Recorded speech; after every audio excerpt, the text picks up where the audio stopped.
change this, we change this. That's how you would have changed a nation. But because we have no knowledge, they were told to shout so that the wall of Jericho can break. Finally, the wall broke. You don't continue shouting. You come to the table.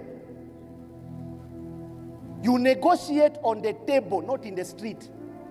The purpose of street is noise. Governments respect noise. Once they give you a table, you come to the table for God's sake.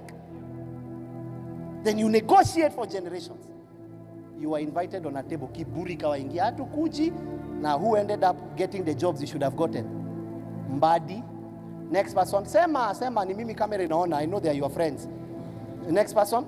Joho. Next person. Oparanya. Say them. Why? Because they were invited and they came to the table.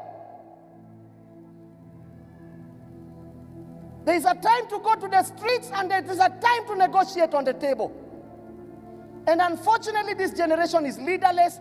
They don't want to be told, you are 22, you are know-it-all. 22 years.